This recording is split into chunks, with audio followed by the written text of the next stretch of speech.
जय हिंद प्यारे विद्यार्थियों। आज के क्लास में ध्यान रखना, हम लोग बात करेंगे कि सामाजिक विज्ञान के लिए कौन कौन से क्वेश्चन ऐसे हैं जो इम्पोर्टेंट हैं। मोस्टली किन क्वेश्चंस को हम ऐसा तैयार करें कि जिससे हमारा बोर्ड का पेपर बेहतरीन बन जाए। तो ध्यान रखना, आज की क्लास में हम आपको चार चार नंबर में जो क्वेश्चन पूछे जाते हैं उनमें हम आपको कुछ क्वेश्चन की तैयारी करवाएंगे। इन क्वेश्चन को आप बेहतरीन तरीके से तैयार कर लेना।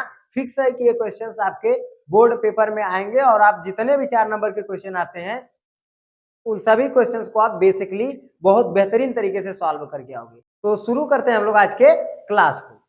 ध्यान रखना, जो आपका सबसे पहला क्वेश्चन है, सबसे पहला क्वेश्चन कह रहा है कि आर्थिक महामंदी के 2 प्रमुख कारणों का उल्लेख कीजिए।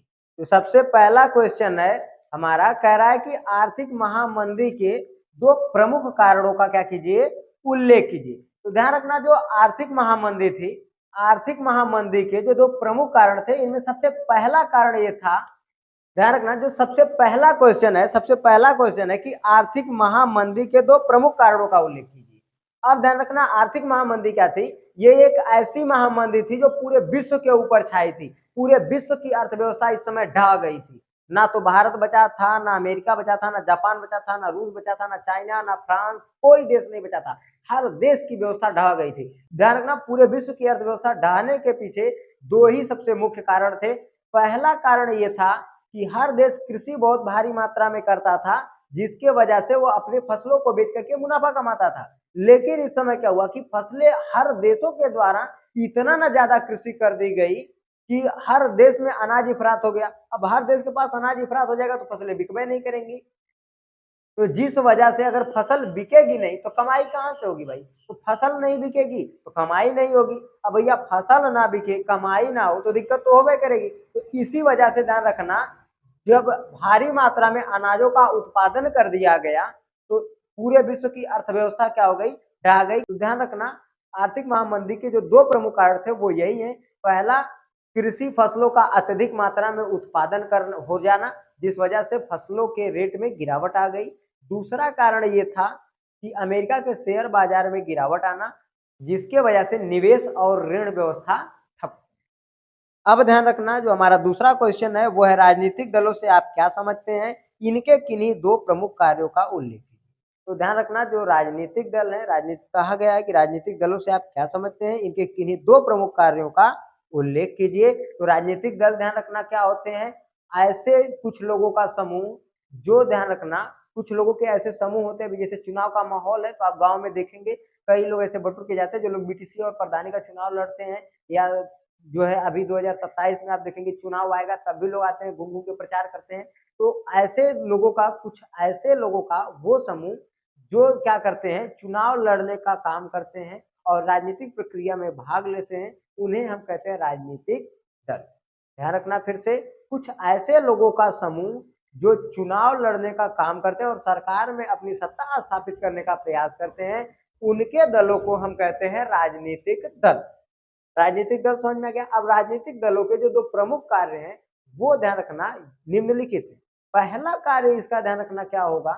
पहला कार्य इसका है कि जनता के सामने अपनी नीतियों को रखना और उन्हें लागू करना। जैसे कि अभी के समय में देखेंगे तो प्रधानी का चुनाव अगर चल रहा है तो जो लोग प्रचार करने जाते होंगे कहेंगे फलाने हमें वोट दिया, हम जीतब तो तुम्हें आवाज दे देव, हम जीतब तो तुम्हारा रही जो जमीनिया का लफड़ा फसल निकलवाए देव, हमें जितवाए दिया, हम अगर जीतली तो तुम्हारी जो नारी बनवाए देव। तो आप अनेकानेक प्रकार का जो है प्रलोभन देते हैं, अपनी नीतियों को जनता के सामने रखते हैं, ये हो गया। और जब उन नीतियों को लागू करते तो ये कार्य हो गया। पहला कार्य इनका ये हो गया। दूसरा कार्य ध्यान रखना, इनका जो सबसे महत्वपूर्ण कार्य है वो है कानून व्यवस्था को बनाना, यानी नियमों को, कानून के नियमों को बनाना और उनको लागू करना। इनका यही 2 कार्य। अब हम देखते हैं तीसरा क्वेश्चन।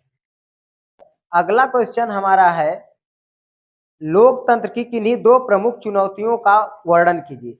लोकतंत्र की किन्हीं 2 प्रमुख चुनौतियों का वर्णन कीजिए। तो ध्यान रखना, जो लोकतंत्र की 2 प्रमुख चुनौतियां हैं वो कौन सी हैं? तो लोकतंत्र की 2 प्रमुख चुनौतियां निम्नलिखित हैं। पहली चुनौती ध्यान रखना क्या है, कई देशों में अभी भी लोकतांत्रिक शासन को मजबूत करना। यानी जो कई ऐसे देश हैं जिनमें अभी भी लोकतांत्रिक शासन मजबूत नहीं है, वहां पे सेना का अधिकार है, मतलब सेना की ही सत्ता चलती है, वहां पे सेना अपनी सत्ता को चलाती है। जैसे पाकिस्तान में देखेंगे, वहां पे जो पावर होती है वो सेना के हाथ में होती है, वो जनता के हाथ में नहीं होती है। जब भी देखेंगे सेना जब चाहती है तब वहां तख्ता पलट कर देती है।